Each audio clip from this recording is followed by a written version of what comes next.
Hola, ¿están allí?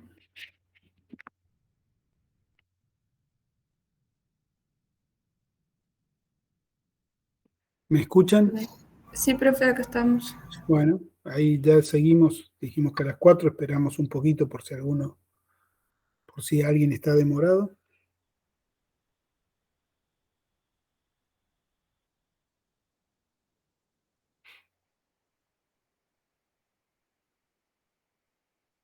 Bueno, ¿alguna pregunta de lo que hemos visto hasta acá?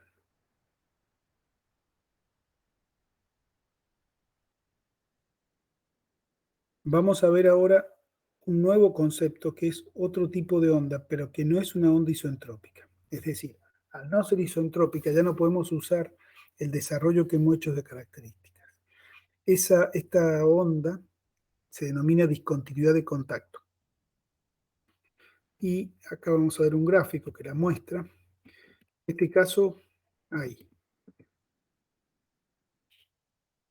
un conducto donde en un instante, esta sería la discontinuidad de contacto que para este tiempo se ubica en esta posición. ¿Bien? La discontinuidad es esto que está acá y aparece, generalmente la discontinuidad de contacto aparece porque hay dos gases, o sea, el gas de este lado es distinto que el de este otro, o hay distinta entropía, eso es la más común, que es el flujo tiene una entropía delante distinta que la de atrás. Este caso particular es que la temperatura delante es distinta a la de atrás, lo cual termina que la entropía delante es distinta a la de atrás. Pero la discontinuidad de contacto, que en realidad, sí, no lo vemos ahora en el curso, pero es lo que se denomina una onda con un campo asociado linealmente degenerado. Eso genera algunas dificultades matemáticas, pero para nosotros lo que yo aspiro que recordemos ahora es lo siguiente. La discontinuidad de contacto es una onda que se mueve con el flujo, es decir, está relacionada con la característica 2, la característica 2 no en números romanos, sino en números arábigos, que transportaba la entropía. ¿Se acuerda que le dijimos que cuando el flujo era isentrópico no tenía sentido? Bueno, acá el flujo no es isentrópico, entre la zona 5 y la 4 hay distinta entropía, y lo que tenemos es que esta onda se mueve con la velocidad que hay en la zona 5 y en la zona 4. Es decir, la velocidad en 5 es igual a la velocidad en 4 y es igual a la velocidad de la onda. Por lo tanto, el gas que está delante de la onda siempre está delante y el gas que está detrás siempre está atrás. Por eso separa dos gases distintos. Por ejemplo, acá haya nitrógeno y acá oxígeno. Bien, adelante siempre va a haber nitrógeno y atrás siempre va a haber oxígeno. Lo mismo en este lado. La velocidad en 1 es igual a la velocidad en la zona 2 y es igual a la velocidad que tiene esta discontinuidad de contacto. Bien. Ahora, otra característica que tiene es que la presión en 5 es igual a la presión en 4. Y la presión en 2 es igual a la presión en 1. Lo cual es, si lo pensamos un poquito, es físicamente consistente. ¿Por qué? Porque si entre la zona 5 y 4, la discontinuidad de contacto se mueve a la misma velocidad que 5 y 4, si hubiera más presión en 4 que en 5, estaría empujando la zona 4 hacia la zona 5, acelerando la discontinuidad. Y si acelerara la discontinuidad, porque hay más presión en 4 que en 5, no tendría la misma velocidad que el flujo. ¿Se dan cuenta? Por lo tanto, la condición es que se mueva con la velocidad del flujo, es que las fuerzas que están actuando, recuerden que la única que está actuando en las ecuaciones de Euler es la presión, son iguales en la zona 5 y en la zona 4. Mismo razonamiento entre la zona 1 y la zona 2. Entonces, la discontinuidad de contacto es una onda no lineal que se mueve con la velocidad de las dos zonas adyacentes a ella y que tiene la misma presión en esas zonas adyacentes. Ahora, el resto de las propiedades, temperatura, entropía, entalpía, densidad, todas esas cambian a través de la discontinuidad de contacto. ¿Bien? Eso es lo que quiero que recuerden, la discontinuidad de contacto. Acá el libro parte de lo que yo les decía, donde A0 es una velocidad del sonido de referencia, y como P4 es igual a P5 y P1 es igual a P2, tenemos que estas dos relaciones son ciertas. A partir de ahí, podemos reducir por flujo isentrópico, porque algo que no les dije, disculpen. Si me muevo mucho, disculpen. En la zona delante de la discontinuidad de contacto, es decir, en toda esta zona, entre la zona 2 y 5, el flujo es isentrópico. Entre la zona 1 y 4 también es isentrópico. Es cada uno isentrópico con distinta cantidad de entropía, pero es isentrópico. Entonces podemos usar la relación. P4 sobre P1 es igual a A4 sobre A1 elevado a este exponente. Y P5 sobre P2 es igual a A5 sobre A2 elevado a este exponente. Esta es la relación entre velocidad del sonido y presiones para flujo isentrópico. Donde acá estamos suponiendo que gamma 2 es distinto a gamma 1, es decir, el gamma que hay enfrente de la discontinuidad de contacto es distinto que el gamma que hay detrás, porque estamos suponiendo que hay dos gases distintos. Bueno, luego aplicamos lo que ya conocemos. De este lado podemos aplicar lo que ya sabemos. En la zona 3, pasar de la zona 1 a la zona 3, ¿qué significa? Que el invariante 2 se mantiene constante. Y de la zona 3 a la zona 4, que el invariante 1 se mantiene constante. Bueno, si hacemos eso y trabajamos un poco, llegamos a lo que dice el libro. Pero lo que me interesa es que recuerden este concepto, porque en realidad el libro por ahí es muy formal y en la práctica uno va haciendo parte por parte, zona por zona. Y si uno se topa con una discontinuidad de contacto, tiene que recordar estas dos condiciones. La velocidad a ambos lados de la discontinuidad es igual e igual a la velocidad de la discontinuidad y las presiones a ambos lados de la discontinuidad son iguales. ¿Se entendió? Y la discontinuidad de contacto aparece generalmente porque hay procesos de diferente entropía delante y atrás. Bien. Voy a cerrar.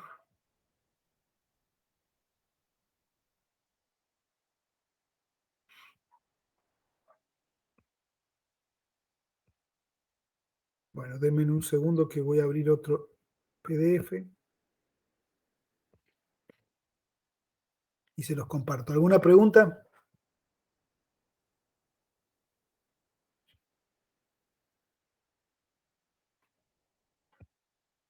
Bien, ahí les comparto el PDF.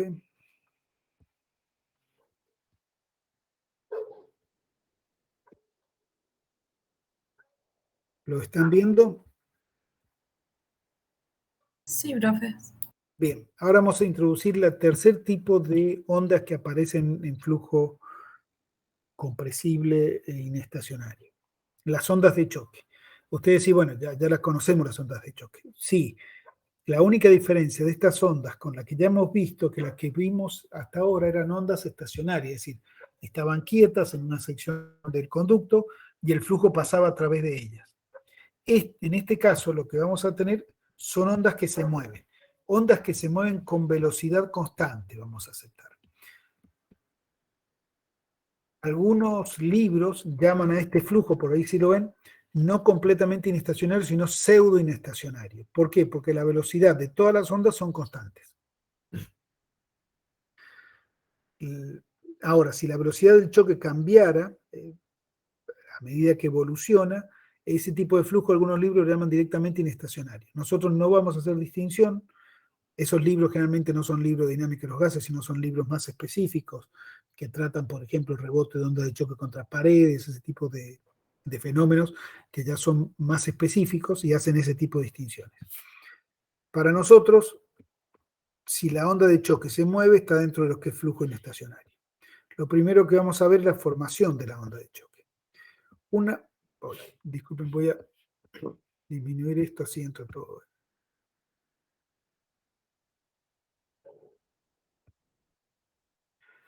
Ahí alcanzan a ver las dos figuras, se ve muy chico, se alcanza a ver.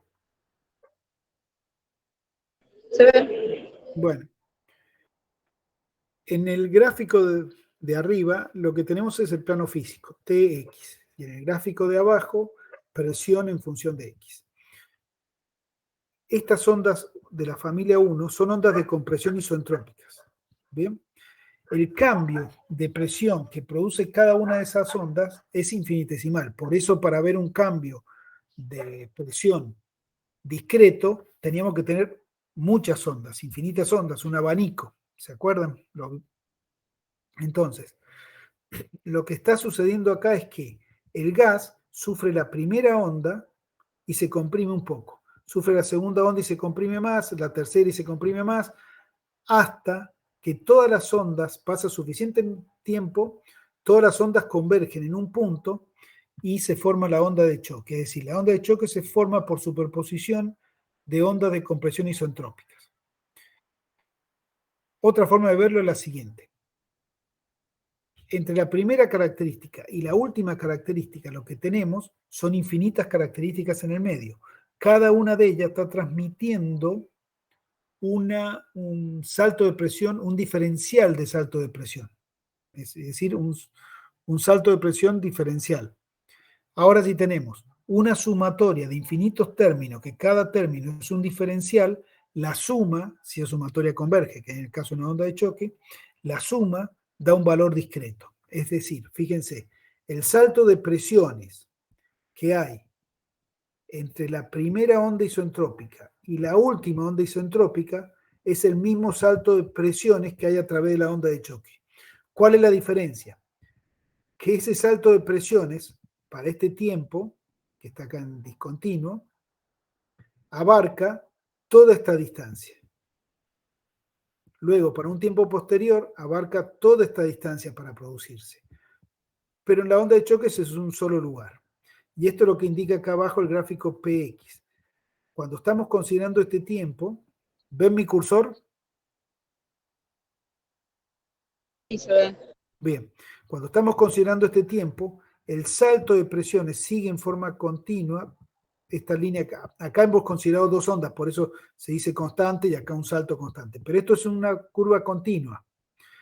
Luego, en este otro tiempo, tenemos esta otra continua de presión, hasta que se forma la onda de choque y el salto de presión sucede instantáneamente. Esa es la diferencia. Bien, la onda de choque produce una compresión instantánea. La onda isotrópica de compresión produce una compresión, pero en una cierta distancia. Y recuerden que infinitas ondas que cambian en forma diferencial la presión generan una onda de choque que genera un salto finito. ¿Se entiende el concepto? Ahora, si miramos esta onda de choque, acá tenemos Tx, tiene una velocidad, porque no está vertical. Si tuviera el reposo, tendría que estar vertical, no cambiar su posición en el tiempo. Es decir, va cambiando su posición en el tiempo. Lo va cambiando a una velocidad constante, por eso esto es una recta, pero lo cambia. Y eso es la diferencia con las ondas que hemos visto hasta ahora. ¿Cómo se forma una onda de choque? Lo vemos en este gráfico. Tenemos un pistón que se mueve en forma acelerada hacia la derecha, que es esta línea que está acá. Si es en forma acelerada, la figura en XT sería una línea continua. Nosotros la discretizamos en algunas zonas para poder verlo. Entonces, al principio se generan infinitas ondas que se juntan y generan la onda, infinitas ondas de compresión isotrópica que se juntan y generan la onda de choque. A partir de ahí, cada onda de compresión la va reforzando más. Por lo tanto, a medida que llegan más ondas de compresión, aumenta la velocidad de la onda de choque. ¿Cómo nos damos cuenta que aumenta la velocidad? Fíjense, acá, en el mismo tiempo, recorre una mayor distancia que acá. Por lo tanto, tiene mayor velocidad. Otro detalle que es importante, el pistón está acá, pero la formación de la onda de choque está más adelante. Fíjense, el pistón, para este tiempo, donde se empieza a formar la onda de choque, el pistón está acá, en esta posición, y la onda de choque está en esta. Es decir, un pistón que se mueve con tiene que ser una aceleración muy grande, no es una aceleración débil. Si la aceleración es muy grande, va a pasar esto. Una aceleración muy grande va a formar una onda de choque al frente. Esto es lo que puede suceder con una bala, por ejemplo. Bien, si la bala tiene suficiente aceleración, puede generar una onda de choque, pero no en contacto con la bala, sino a una distancia adelante. ¿Cómo analizamos este fenómeno? ¿Cómo analizamos la onda de choque? Bien, vamos a hacerlo bastante simple. Imaginemos este conducto, ahora pensemos en este conducto. Aquí, este conducto tiene un estado 1 delante de la onda de choque que viaja con velocidad U sub 1, un estado 2 detrás de la onda de choque que viaja con velocidad U sub 2 y una onda de choque que viaja con velocidad U sub 1, que es la velocidad del estado que está delante, más la velocidad W. La velocidad W, no confundirse con las variables características o primitivas, nada que ver. Esta justo se usa la misma letra, pero no tiene nada que ver. Esta velocidad W es la velocidad de la onda de choque con respecto al estado que está delante. Por lo tanto, si nosotros somos un observador externo, lo que estamos viendo externo, es decir, en reposo con respecto a lo que está pasando acá, estamos viendo esto. La onda de choque se mueve con la velocidad del gas delante más la velocidad relativa de la onda con respecto al gas. Por eso se suman. Y atrás una velocidad U sub 2. Entonces, repito, U sub 1 es la velocidad del gas delante de la onda de choque con respecto a nosotros, a un observador externo. La velocidad de la onda de choque con respecto al gas delante es W. Por lo tanto, la velocidad que nosotros debemos moverse es la velocidad del gas más la velocidad del choque. Eso es igual a U sub S. Y detrás tenemos U sub 2. ¿Bien? Esta es la velocidad del choque y una partícula que tiene una cierta velocidad, al llegar la onda de choque le aumenta la velocidad. Es decir, esta sería la velocidad U sub 2 y esta sería la velocidad U sub 1. Recuerden esto, la intensidad de la onda de choque va a estar medida por W, no por U sub S. U sub S es la velocidad con que nosotros vemos de afuera, pero la intensidad del choque va a estar medida por la diferencia de velocidades con respecto al estado que está delante. La velocidad de la onda de choque menos la velocidad del estado que está delante. Esto para que se den una idea, imaginen que van a chocar con un auto que está delante de ustedes. Espero que nunca les pase, pero si lo chocan, si el auto va a 5 km por hora, ustedes van a 120, ¿cuál es la velocidad del choque? La energía de ese choque, ¿a qué va a ser proporcional? A la velocidad al cuadrado, la diferencia de velocidad al cuadrado va a ser 20 kilómetros al cuadrado. Entonces va a ser un choque débil. Por más que ustedes estén viajando a 120 kilómetros, a un choque que no hay mucha energía involucrada, por más que ustedes estén viajando a 120 kilómetros por hora. ¿Se entendió? Ese es un concepto importante porque la onda de choque siempre se mide con respecto a la velocidad del estado delante. O sea, lo que importa es la diferencia de velocidad entre la onda de choque y la velocidad del estado delante. Para poder analizarla, nosotros lo que hacemos es un cambio cinemático. Sumamos a todo el sistema la velocidad U sub S en sentido contrario al que se está desplazando aquí. Si la onda va hacia la derecha, sumamos todo hacia la izquierda. Entonces, el estado delante, el estado 2 va a ser la velocidad U sub 2, bien, menos U sub S, menos U sub 1. Pero como acá ya le hemos puesto que es negativo, cambiamos los signos. Y el módulo de esta velocidad va a ser W más U sub 1 menos U sub 2. Repito, porque yo dije U sub S y es W. Repito. A todo esto, a todo este sistema, hacemos un cambio cinemático. Le sumamos U sub S hacia la izquierda. Por lo tanto, a U sub 2 le tenemos que restar U sub S. Pero U sub S, ¿cuánto vale? U sub 1 y W. Ya cuando cambiamos el sentido de la flecha, directamente podemos cambiar el signo y nos va a quedar W más U sub 1 menos U sub 2. Y acá, ¿cuánto nos va a quedar? W. ¿Por qué? Porque a U sub 1 le restamos U sub S, que es U sub 1 más W. Entonces queda solamente W viajando hacia la izquierda. Entonces, esta onda que tenemos acá es como la onda estacionaria que ya vimos, con un estado 1 delante, que va hacia la onda, y con un estado 2 que se aleja de la onda. Es lo que ya vieron, lo que ya vimos en el capítulo 2 de la materia.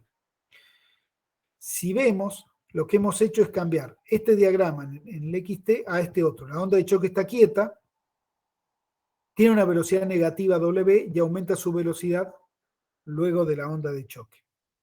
¿Qué es lo que sucedía con la onda de choque estacionaria? Este cambio que estamos haciendo es un cambio cinemático, no es un cambio dinámico. Como es un cambio cinemático, lo único que produce, no produce cambios en las fuerzas, produce cambios nada más que en las velocidades, pero no hay cambio en las aceleraciones y las fuerzas. Por lo tanto, las ecuaciones siguen siendo válidas. Dicho de otra forma, la figura A con respecto a la figura B son dos sistemas inerciales de referencia, porque se mueven en movimiento rectilíneo uniforme uno con respecto al otro, y las leyes de las ecuaciones de Newton siguen siendo válidas. No cambian en nada. Dicho eso, vamos a deducir la serie de expresiones. No la vamos a deducir, se la explico rápido. Planteamos las ecuaciones que siempre conocemos. Continuidad, cantidad de movimiento, energía, velocidad del sonido, flujo, velocidad del sonido, etc. Acá, fíjense, les muestro la de continuidad nada más para que lo vean. Tenemos la densidad en el estado 1 por la velocidad en el estado 1 más la densidad en el estado 2 por la velocidad en el estado 2. El más menos, este que está acá, depende si la onda de choque viajaba hacia la derecha inicialmente o viajaba hacia la izquierda. Si viajaba hacia la derecha usamos el signo más. Si viajamos hacia la izquierda, el signo menos. ¿De dónde sacamos esto? Lo sacamos de esta figura. Fíjense cómo quedó la velocidad. En el estado 1, ¿qué nos quedó? W. Por lo tanto, nos va a quedar ρ1 W. ρ1 W. En el estado 2 tenemos ρ2 por esta velocidad que está acá. Bien, es lo que tenemos acá. Donde el signo más, recuerden, es para ondas que se movían inicialmente a la derecha y el signo menos para ondas que se movían inicialmente hacia la izquierda. Lo mismo hacemos con la cantidad de movimiento. Ecuación que está acá, la energía, y luego usamos estas otras ecuaciones. Ecuación de estado, definición de velocidad del sonido, definición de entalpía, que recuerden que entalpía era Cp por T para un gas perfecto. Estas relaciones que son válidas para gases perfectos, ¿no? La relación entre la constante del gas, el calor específico a presión constante, el calor específico a volumen constante y el exponente isentrópico. Digamos, todo eso es lo que ya conocemos, no usamos nada nuevo. Lo que hacemos es meter las velocidades que hemos calculado recién. Si trabajamos esas ecuaciones, vamos a llegar a lo siguiente. El salto de entalpía a través de la onda de choque va a depender de esta forma con el salto de velocidades del sonido a través de la onda de choque. Y si seguimos calculando, llegamos a esto. Ahí. Esto que está acá es el salto de las velocidades, se lo voy a disminuir así trato.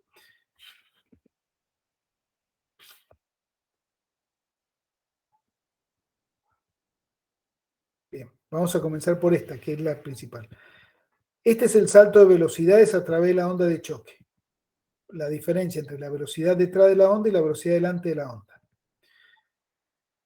Esto va a ser igual a 2 sobre gamma más 1 por mach de la onda de choque menos 1 sobre el mach de la onda de choque, donde el mach de la onda de choque es la velocidad de la onda de choque con respecto al estado, a la velocidad del estado que está delante, dividido la velocidad del sonido del estado que está delante. Vuelvo a repetir, el mach es esto, no es US dividido a 1, es W dividido a 1, porque W es la velocidad que siente el gas, que es la diferencia entre la velocidad de la onda de choque que vemos nosotros y la velocidad del gas que vemos nosotros fuera del conducto. Nosotros estamos en reposo y el gas se está moviendo. ¿Se entiende? Por lo tanto, si conocemos el mach de la onda de choque, que es este que está acá, calculamos el salto de velocidades, donde el signo más es para onda de choque que viaja hacia la derecha y el signo menos para onda de choque que viaja hacia la izquierda. El salto de velocidad del sonido es este, donde el mach es la onda de choque con respecto al estado que está delante. El salto de densidades es este.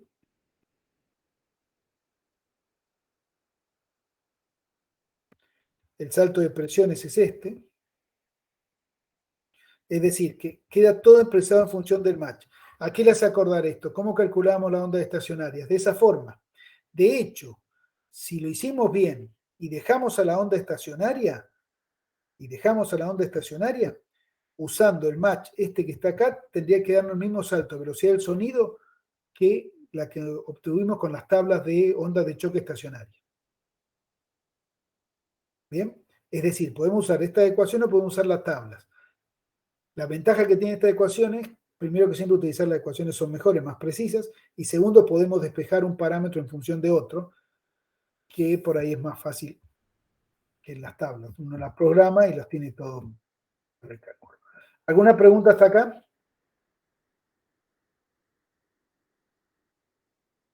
¿Alguna pregunta, chicos? Sí, profe, yo le puedo hacer una consulta respecto al material. Yo no tengo esa parte B del capítulo 2. ¿La podría subir en digital? ¿No está en el LED? No la encontré, la acabo de buscar, por eso. Bueno, ya la vamos a subir. Qué raro, se me ha pasado que no la haya subido. Bueno, ya la subí.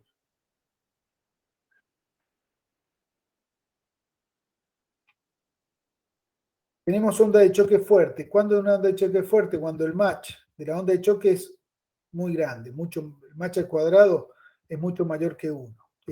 Imagínense match 5, cosa que el match al cuadrado es 25. Podemos simplificar las relaciones anteriores y los términos donde aparece 1 sobre el match o 1 sobre el match al cuadrado lo obviamos, porque son términos pequeños. Pero no importa, no, es solamente para facilitar los cálculos, pero sí, como le digo, hoy en día las programamos y no tiene sentido. Una onda de choque débil, bueno, pasaba exactamente lo mismo que pasaba con las ondas estacionarias. A medida que el match se aproxima a 1, esa onda se va aproximando a una onda isentrópica. Por lo tanto, las ondas que viajan, ondas de choque que viajan hacia la derecha, se suelen llamar ondas de choque P, porque cuando el match de esa onda de choque tiende a 1, se va transformando en una onda de compresión isentrópica correspondiente al invariante P. En cambio, las ondas de choque que viajan hacia la izquierda, a medida que se debilitan, se van transformando en una onda de choque, una onda isentrópica de compresión Q, porque se verifica el invariante Q.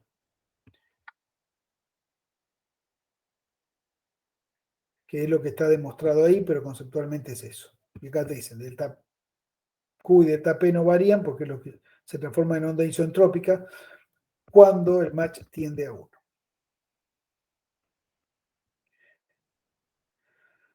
Polar de choque generalizada.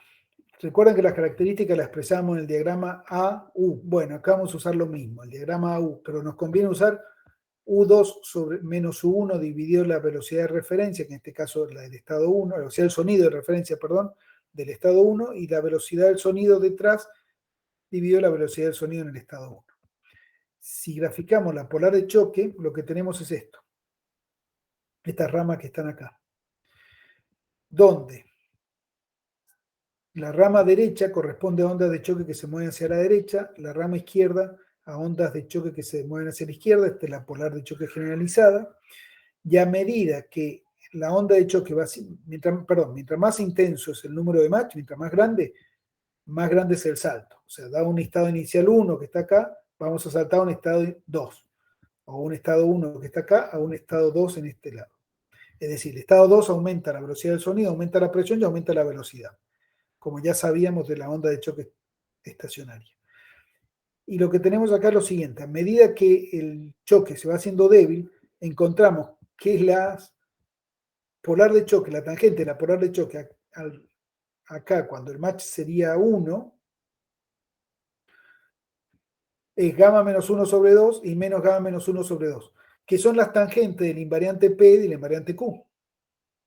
Es lo mismo que pasaba recién. A medida que la intensidad de la onda de choque es chica, ¿qué significa que la intensidad es chica? Que el número de match de la onda de choque, el número de match que depende de la diferencia de velocidad entre la velocidad de la onda de choque y la velocidad del flujo que está adelante, dividido la velocidad del sonido del flujo que está adelante, si ese número de match se va achicando, la onda de choque se va transformando en una onda isentrópica, que tiene pendiente, en el caso que sea una onda en invariante P, gamma menos 1 sobre 2, y en el caso que sea una onda en invariante Q, menos gamma menos 1 sobre 2, que es lo que comentamos recién. Bueno. Otra polar de choque se puede hacer, la que vimos, que le decía recién que otro gráfico, odógrafo que se hace, en lugar de ser U dividido A y A dividido A, es U dividido a P dividido una presión de referencia. Para la onda de choque, la diferencia es la siguiente. La que tenemos es, la polar de choque, por supuesto, no va a seguir exactamente la misma expresión que la velocidad del sonido, pero sigue la misma idea. Y acá hemos puesto los dos ejes superpuestos, porque en realidad, si ustedes ven acá, la polar de choque es simétrica con respecto al eje U2 menos U1 igual a 0. Pero como les comenté, si tenemos una discontinuidad de contacto interactuando con una onda de choque, el salto de presión a través del contacto es 0, por lo tanto no la capta. Este gráfico no la capta y la velocidad del sonido sí. Por eso es conveniente el gráfico AU generalmente. Vamos a analizar este fenómeno.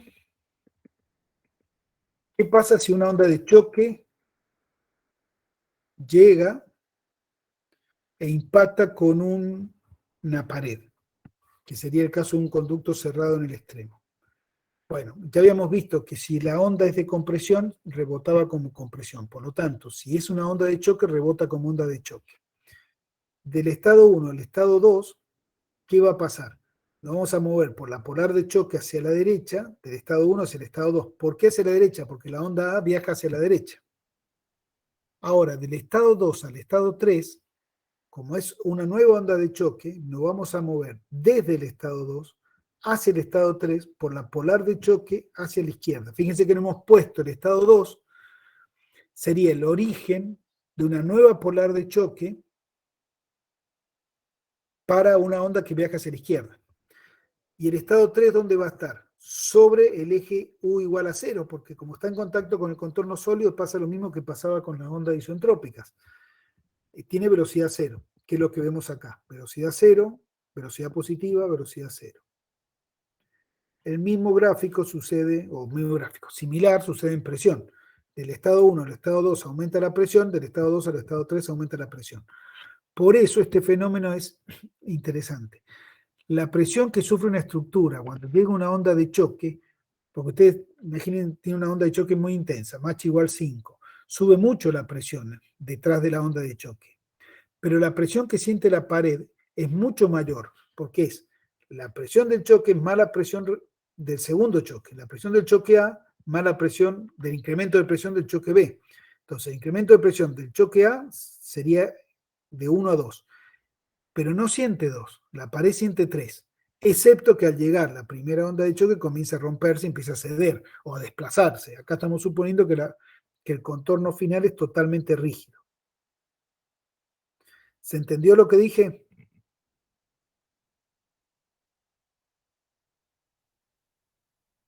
Sí, profe. Bien. Cualquier pregunta me interrumpen y me dicen. Bueno, ahí tienen en el libro el cálculo del problema. También está en el otro libro el otro problema de este tipo, así que lo pueden ver bien. ¿Qué va a pasar si ahora en lugar de reflejar sobre un contorno sólido, tenemos una onda de choque que viaja en un conducto, que el conducto da presión atmosférica, por ejemplo? Seguimos la regla que si tenemos una onda de compresión, rebota como expansión. Es decir, la onda de choque de compresión rebota como expansión. Si no pasara eso, nunca podemos equilibrar las presiones. Recuerden que la presión en 1 tiene que ser igual a 3. Por lo tanto, de 1 a 2 pasa lo mismo que pasaba recién. Se incrementa por la polar de choque.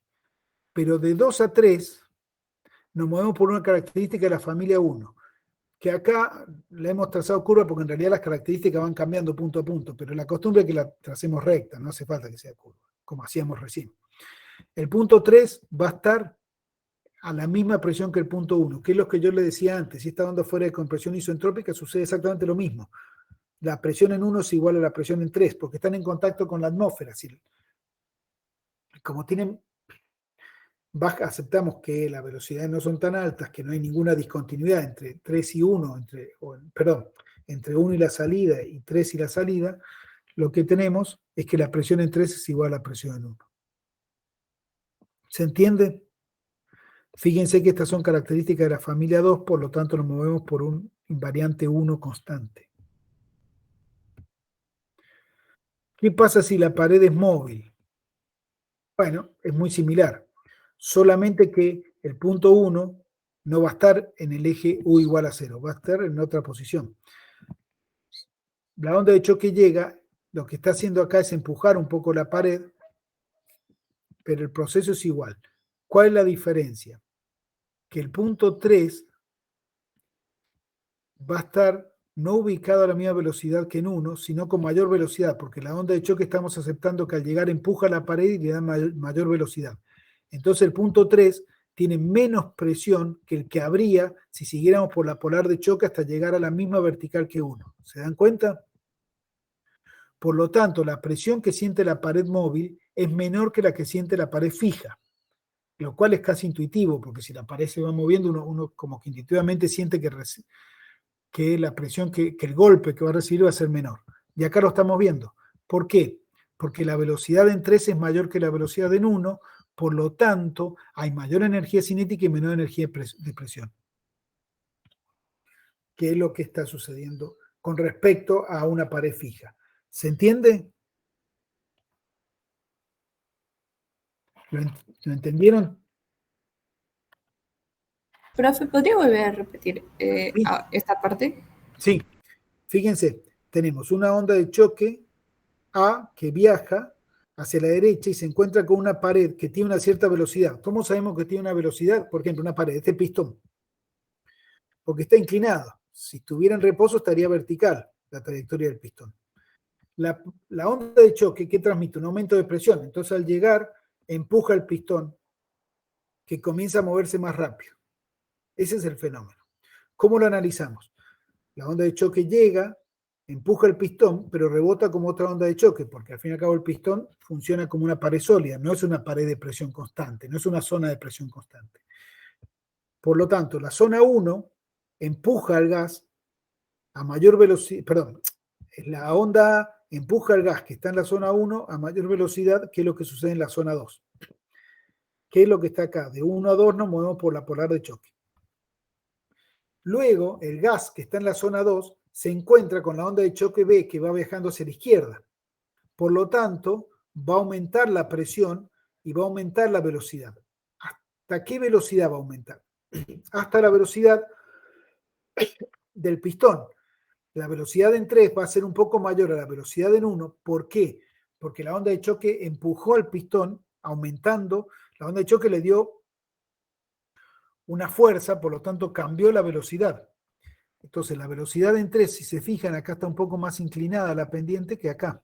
No es muy marcado, pero si se fijan, está más inclinada. ¿Eso qué significa? Que la velocidad en 3 es mayor que en 1. Como es mayor, la polar de choque que parte en 2, que es la que corresponde a la onda B, se mueve hasta el punto 3. Si la velocidad, esta velocidad es 3, fíjense, si nos movemos por la vertical, esta sería la velocidad U3, mayor a la velocidad U1, que sería esta. Por lo tanto, la presión o la velocidad del sonido, recuerden que hay una relación que no es lineal, pero claramente que si la velocidad del sonido aumenta, la presión aumenta, y si la presión aumenta, la velocidad del sonido aumenta.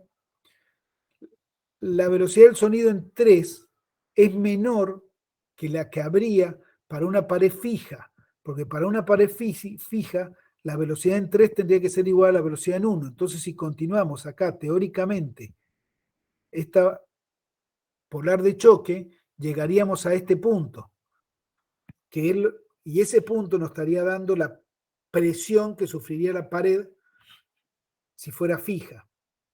Estarían en la misma vertical 1 y 3, que es lo que vimos acá. Recuerden que vimos recién.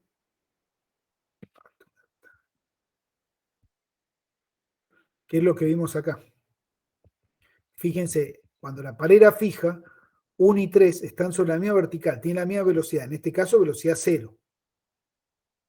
Pero acá, en este otro caso, no sucede eso. La velocidad en 3 es mayor que la velocidad en 1. Por lo tanto, la presión en 3 es un poco menor que la que habría si el pistón se mantuviera, en lugar de ser un pistón, fuera una pared que no se mueve.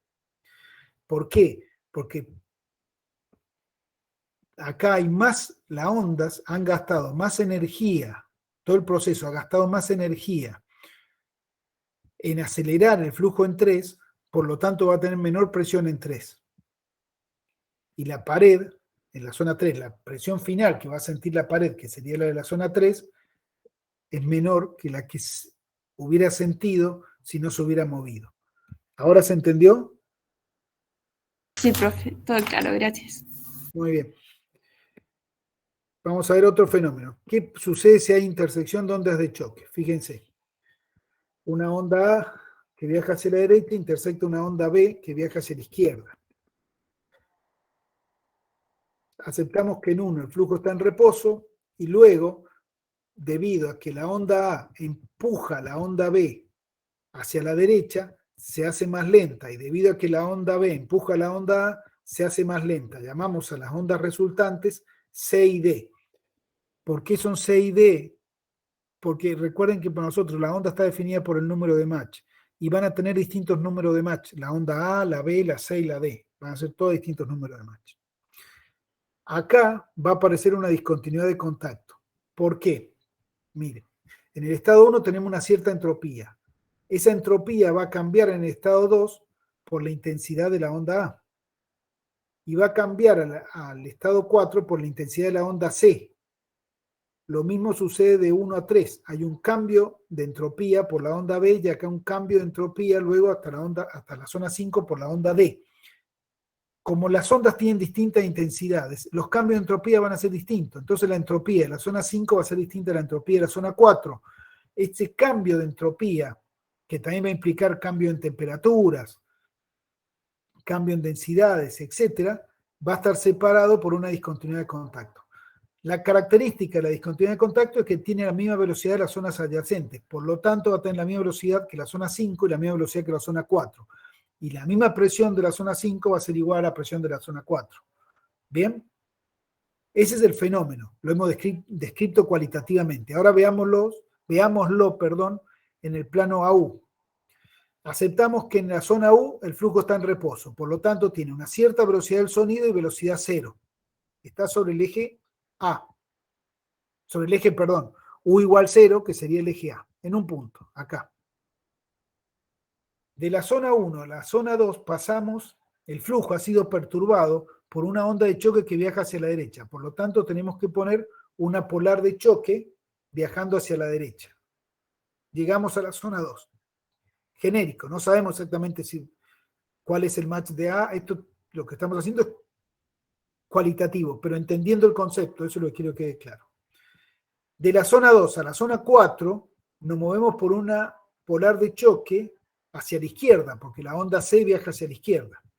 En la zona 4 hemos puesto acá que hay una velocidad positiva, por lo tanto esa velocidad positiva el punto 4 queda a la derecha del eje U igual a 0. Si proyectamos hacia abajo vemos la velocidad positiva. ¿Se entendió hasta acá?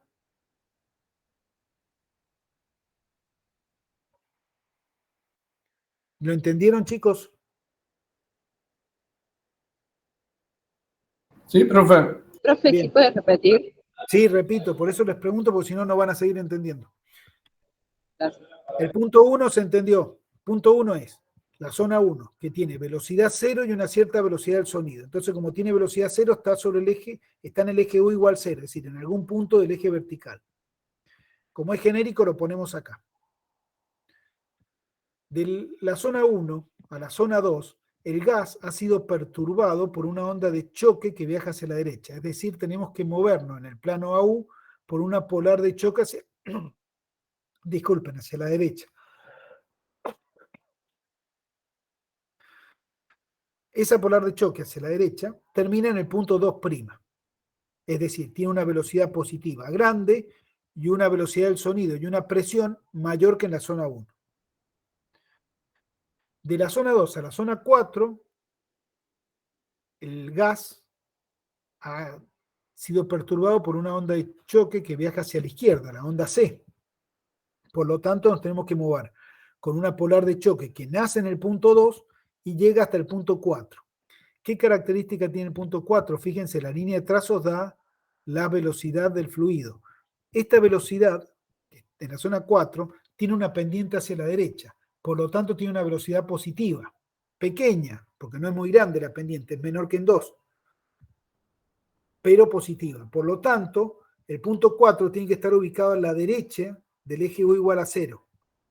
Si tiramos esta vertical hacia abajo y cortamos al eje A igual a 0, este punto que está acá nos daría la velocidad U4. ¿Se entendió ahora? Sí, profe. ¿Seguro todos lo entendieron? Yo no entendí por qué no llega a cruzar el ¿Por eje, qué? digamos. Porque nosotros, fíjense, hemos visto acá, hemos definido, o está dado en el dibujo, que la velocidad es positiva. Porque esta es la línea de trazo, recuerden, es la trayectoria que está siguiendo el gas. Una partícula que está inicialmente en esta posición, se mantiene en esa posición hasta que llega a la onda de choque. La onda de choque la empuja a la derecha y se mueve según esta trayectoria, hasta que llega a la onda de choque C, que la empuja hacia la izquierda. Como la empuja hacia la izquierda, disminuye su velocidad. Y le hemos puesto genéricamente, pues no lo sabemos, pero este gráfico nos dice que tiene pendiente positiva. Por eso es positiva. ¿Se entendió? Sí, profe. Si esta línea de trazos hubiera estado hacia la izquierda, con pendiente negativa, perdón, no hacia la izquierda, con pendiente negativa, el punto 4 tendría que haber cruzado el eje y hubiese ubicado por donde está mi cursor ahí. ¿Lo ven?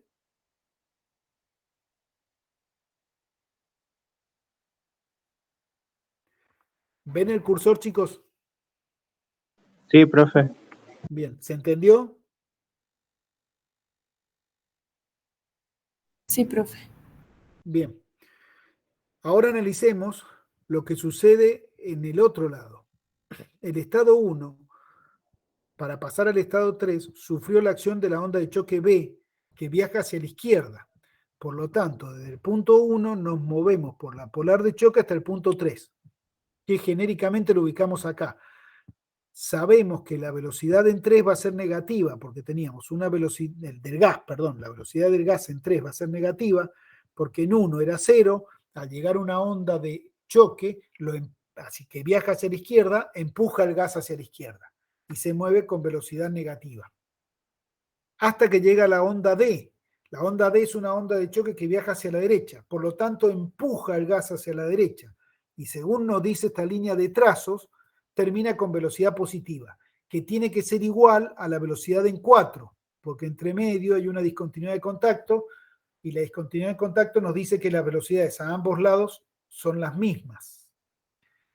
Por lo tanto, desde 3 nos ubicamos en una polar de choque que viaja hacia la derecha para representar el efecto de la onda D.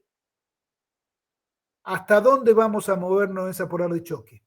Hasta un eje vertical que pase por 4. ¿Por qué? Porque la velocidad en 4 es igual a la velocidad en 5. Entonces, la velocidad en 4 y en 5 sería la del eje vertical que corta acá al eje A igual a 0. Por lo tanto, están 4 y 5 tienen la misma velocidad, están en el mismo eje vertical. Y acá vemos, esto es característico de una discontinuidad de contacto, un salto vertical en la velocidad del sonido es característico de una velocidad de una discontinuidad de contacto. No hay cambio en la velocidad, pero hay cambio en la velocidad del sonido. ¿Se entendió? ¿Necesitan que Sí, repita? Que repita.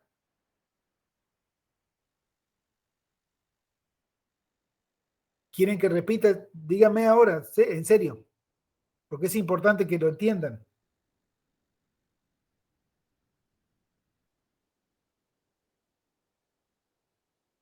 ¿Se entendió? Bueno, gracias. Ahora veamos el mismo fenómeno, pero en el plano PU. Tenemos el estado 1, la onda de choque que viaja a la derecha, perturba el estado 1 para transformarlo en el estado 2, que va a tener una mayor presión y una velocidad positiva, como dice esta línea de trazos. Por lo tanto, desde el estado 1 nos movemos por la polar hasta el estado 2. El estado 2 es empujado hacia la izquierda por la onda C que viaja hacia la izquierda. Por lo tanto, desde el estado 2 nos movemos por la polar de choque hasta el estado 4, que es este que está acá. que tiene una velocidad positiva por lo que dijimos recién. Acá está indicado como velocidad positiva. Ahora, el otro trayecto, del estado 1 al estado 3, nos movemos por una polar de choque hacia la izquierda porque el gas está siendo empujado por la onda de choque B que viaja hacia la izquierda, hasta el punto 3 que genéricamente está acá.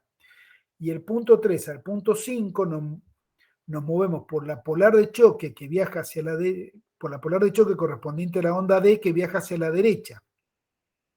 Y sabemos que la velocidad en 5 tiene que ser igual a 4 porque hay una discontinuidad de contacto entre ellas.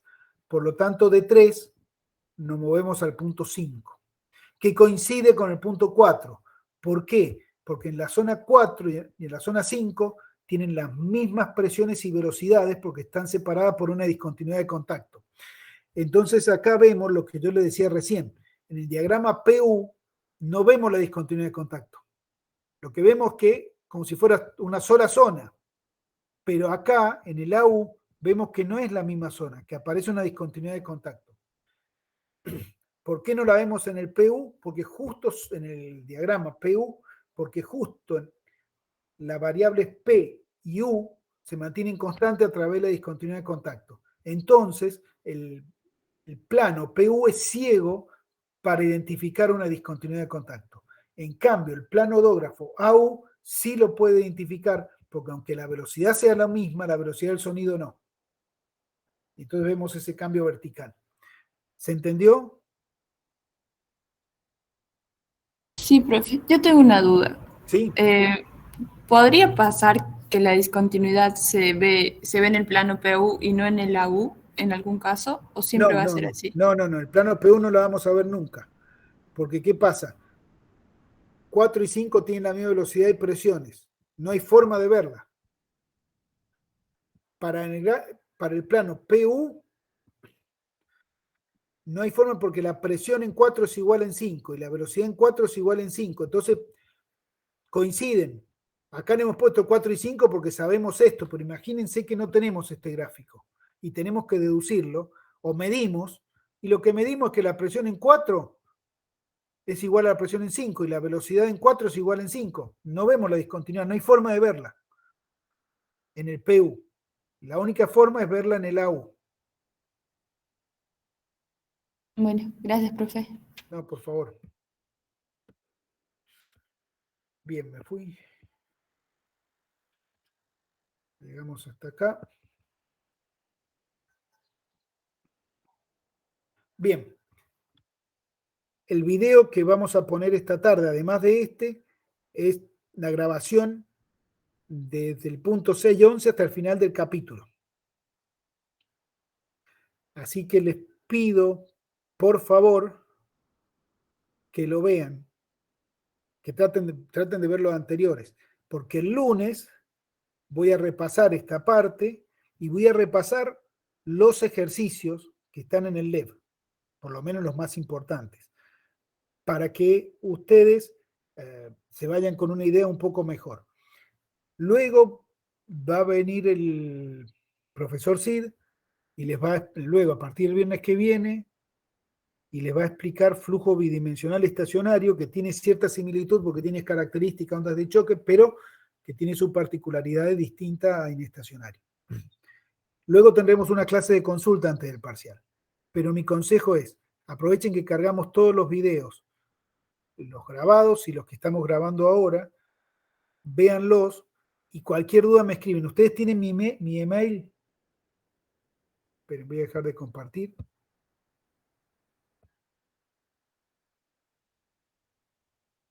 Mi email es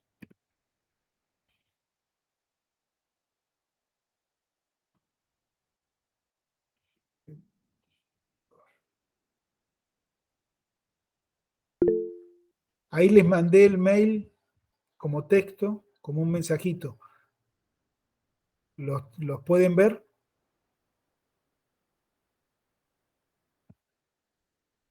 Sí, profe. Bien. Me escriben ese mail y coordinamos. Recuerden que yo hasta principio de junio no voy a poder ir a la facultad, entonces no puedo atenderle una consulta en la oficina, pero con gusto hacemos una reunión virtual. De hecho, no sé, yo tenía las clases de consulta los jueves, si quieren, a la tarde. No sé si quieren que lo mantengamos. ¿Tienen clase los jueves a la tarde?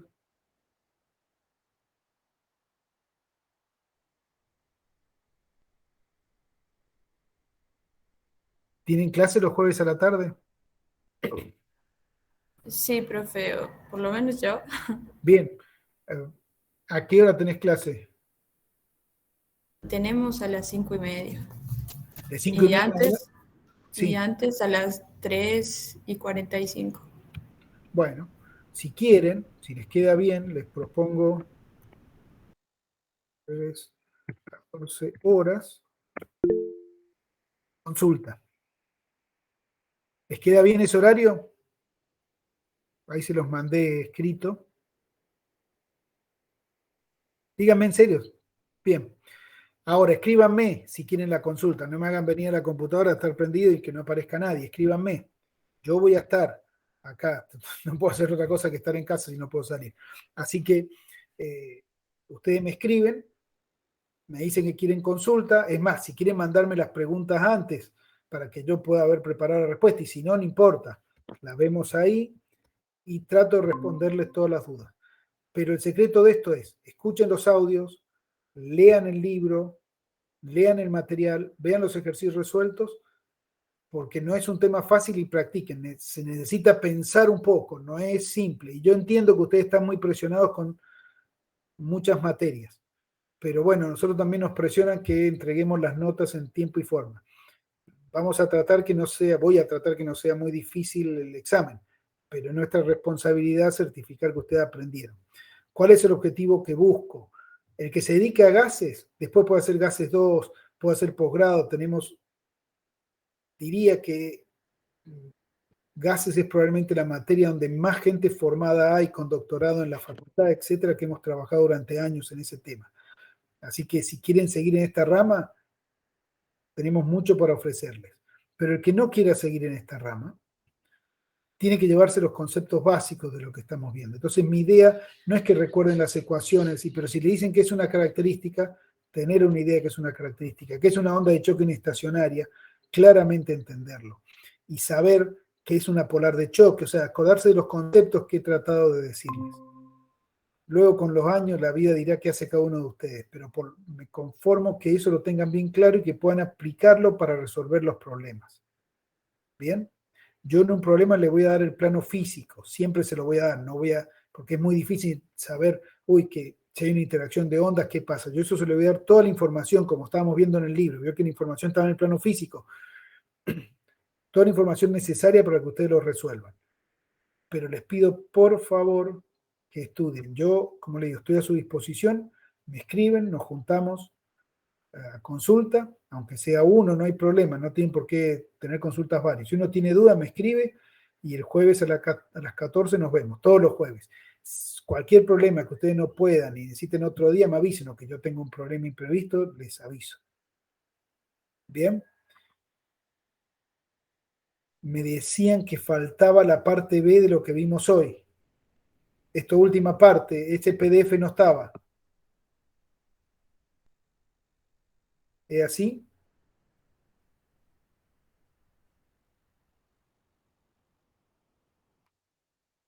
Por favor, ¿qué PDF me pidieron que suba? Así no subo otro equivocado.